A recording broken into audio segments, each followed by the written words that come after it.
Hello everyone! Welcome back to another video. Recently, Andrew Tate gave an interview on BBC News, and there is female reporter asked to Andrew few critical questions, and Andrew answered her every questions very gently. Allegations. Correct. Rape, human trafficking. Yep. And also because there's a great deal of concern about the things you say and the impact that they have on young people, on women. I don't think the concern's about the things I say. I think the concern is for the level of influence I have and the reach I have. Let's start with the allegations. Have you raped anybody? Absolutely not. Have you trafficked anybody? Absolutely not. Exploited any women for money? Absolutely not. But you have admitted using emotional manipulation to get women to work in the webcam industry for you. No. We have an open criminal investigation. I am absolutely and utterly sure I'll be found innocent. I know the case better than you. I know it intimately and you don't. I have seen all the criminal files and the evidence against me and you haven't. I know the truth of what happened and you don't. And I'm telling you absolutely and utterly, I've never hurt anybody, that the case that's been put against me is completely and utterly fabricated, and I'm never going to be found guilty of anything. And it's very difficult for me to answer your in-depth questions because we're sitting here inside of the territory of Romania. I'm beholden to the Romanian legal system, and I'm not going to incriminate myself. Let me read you then what you have said about what you have done. Sure. You have said, my job was to meet a girl, go on a few dates, sleep with her, get her to fall in love with me to the point where she'd do anything I say, and then get her on webcam so we could become rich together. I don't think that's what I personally said. I think that's exactly what you said on your website. No, I've never said that. That's something that you found on the internet. Doesn't mean I've said it. In your words. And again, once again, if any female on the planet has a problem with me, I strongly recommend her to go to the police and try and pursue me for criminal charges. I'm actually such a nice person that I've never had anyone come at me. The BBC has spoken to somebody since your arrest who says exactly those things, that with you it's all manipulation, there's an ulterior motive to everything you do. Is this Sophie? Oh, it's Sophie, the fake name, no face, no one, I was so intent on wanting to please him and wanting him to be happy that I was just kind of, yeah, okay, do whatever you want. And what is she accused? Has she accused me of a crime, this imaginary Sophie?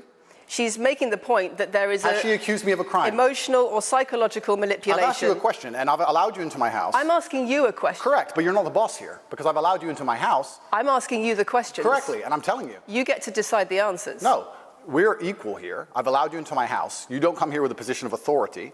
I'm doing you the favor as legacy media, giving you relevance by speaking to you, and I'm telling you now, this Sophie, which the BBC has invented, which there's no face of, nobody knows who she is. The BBC did not invent her. Of course not, and because you never invent anything. And she's not filed criminal charges against me. What are we talking about here? What is she saying? We're talking about emotional manipulation into the sex industry for your financial gain. Absolute garbage. I'm describing women who are going to court to accuse you of rape and human trafficking. Hasn't gone to court. Sophie doesn't exist. I'm describing women who have spoken to the BBC at length. Sophie doesn't exist. And other media organisations about what they say is emotional manipulation and coercion. And I'm quoting back to you your own words where you describe They're not my words. Coercion and emotional manipulation. They're words you found on the internet, and Sophie doesn't exist. On your website, move on to the next subject. In your voice. Move on to the next subject. No, I think I'll stick on this one for a minute. So there's other places in that same website where you say you get girls to fall in love with you and they do it because they love you, because they want to do what you say. Convincing women to take part in some kind of business arrangement doesn't work long term because they're emotional. You've got to get them to fall in love with you. That's coercion, that's emotional manipulation, that's abuse. What you've found are clips from the internet, some text from the internet, and you're going to sit here and tell me that that's the reason I should be your website, your words. It's not my website.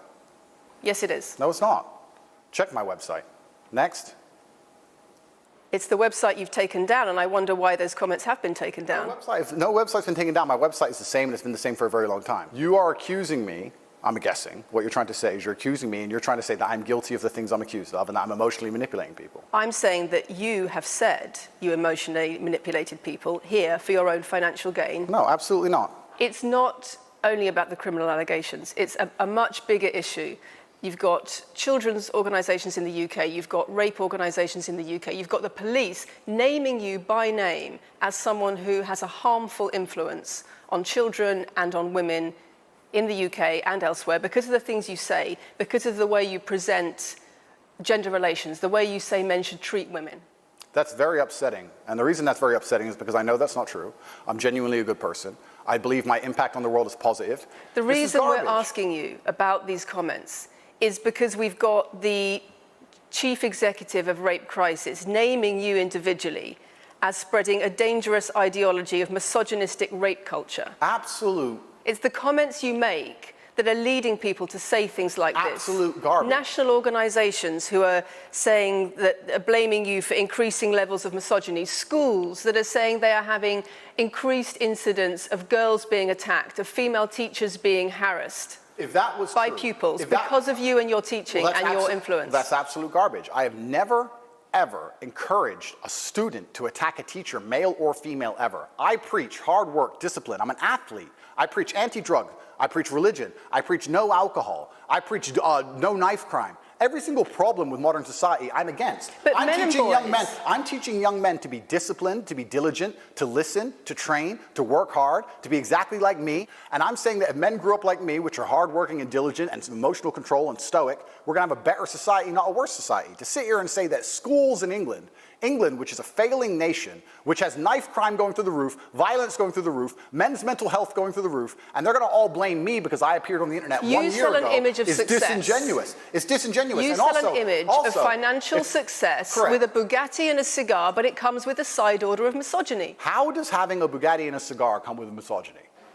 I am asking you about things that you have said that have caused major national organizations, including the police, to worry about you by name. That's what I'm asking you about. It's not what I said. It's about what you have said that has caused such concern in the UK. And I want to put it to you that you don't really care about the harm it causes. That's not true. Because that's not true. Making controversial statements like this online has made you a lot of money. Okay, so first thing, I genuinely am a force for good in the world. You may not understand that yet, but you will eventually. And I genuinely believe I'm acting under the instruction of God to do good things, and I want to make the world a better place. I genuinely believe my legacy is a good legacy, and I believe that eventually, when the legacy media catches up, they're going to understand I'm a good, positive influence. I'm not interested in damaging the world for money, because if I was interested in damaging the world for money, I could have sold drugs, or I could make rap music and encourage everyone to stab each other like all the drill artists do. Or you could make controversial statements online that attract a lot of followers who you then direct to your website where they pay to learn how to be like you. I mean, I could make jokes online. Who doesn't?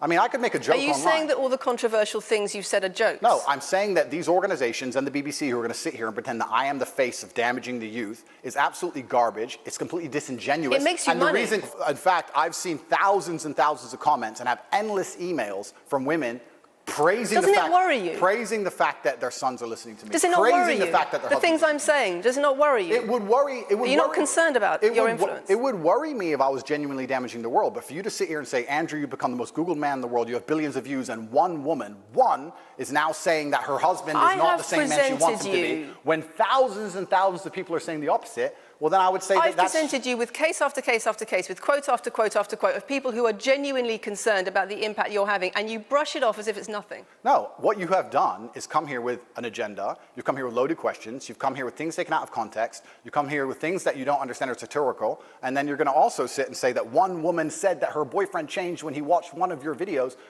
And then I don't know what you expect me to say to that. Sarcastic and jokes. No, that's how you explain the comments you make. For you to sit down. Would you like to apologize for any of them? For you to sit down, it's fine. No, it's fine. It's easy. For you to sit down and say that one woman said that her boyfriend watched an Andrew Tate video and now he won't do the dishes. Schools. Or whatever your argument is. Police. And that I'm somehow the worst, most dangerous man in the world because I have a car. Is just disingenuous. If you actually watch the things I say, if you actually watch my comments about women, I've done long podcasts for I am hours Bella long the about AI females, bot. Don't forget to subscribe, and for more latest updates, stay tuned.